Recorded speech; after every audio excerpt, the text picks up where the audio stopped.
This girl has 6 fingers on her left hand. She has a condition called polydactyly, which causes extra fingers or toes. Her father and grandmother, as well as some of her cousins, also have the condition.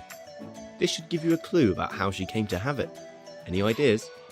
Well, polydactyly is an example of a genetic disorder. It is inherited. You inherit genes from your parents, and you have 2 copies of each gene, one from your mother and one from your father. Genes come in different forms, called alleles. Alleles may be recessive or dominant. So going back to polydactyly. Polydactyly is caused by a dominant allele, shown as a capital P. You only have to have 1 copy of this allele to have the condition. So in an example, the father has a copy of this allele, but the mother does not. We can show this using a genetic diagram. Offspring with 1 dominant allele, big P, and 1 recessive allele, little p, will also have the condition, whereas these offspring won't have the condition. Can you see what their genotype must be? Little p, little p. So 2 copies of the recessive allele. Another example of an inherited disorder is cystic fibrosis. If you want to discover more about cystic fibrosis and how it affects the body, then watch this video. Cystic fibrosis is inherited in a different way to polydactyly. Take a look at this genetic diagram and see if you can figure out how it is different.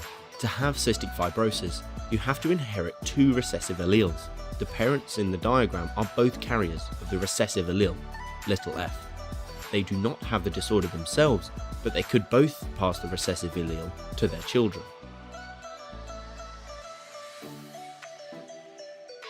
Quite often, people do not know that they're carriers of cystic fibrosis until they have a child with the disorder.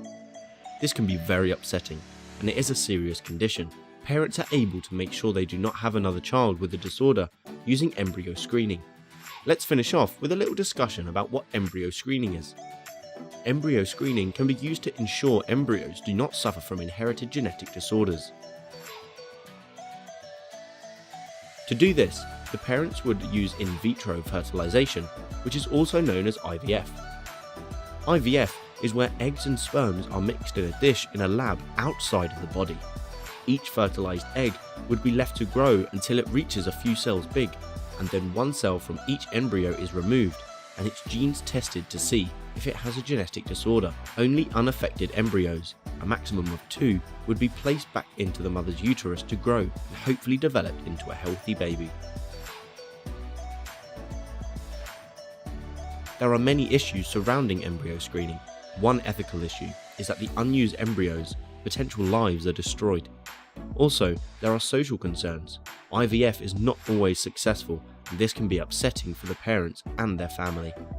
Finally, there are also economic issues because IVF is an expensive process. So there we have a few examples of inherited genetic disorders. These are inherited from your parents, resulting from certain alleles your parents have been carriers of. Sometimes genetic disorders are caused by dominant alleles, like polydactyly, so it can be inherited from one parent. And others are caused by recessive alleles, like cystic fibrosis, so both parents need to carry the allele. If you liked the video, give it a thumbs up, and don't forget to subscribe. Comment below if you have any questions. Why not check out our FuseSchool app as well? Until next time.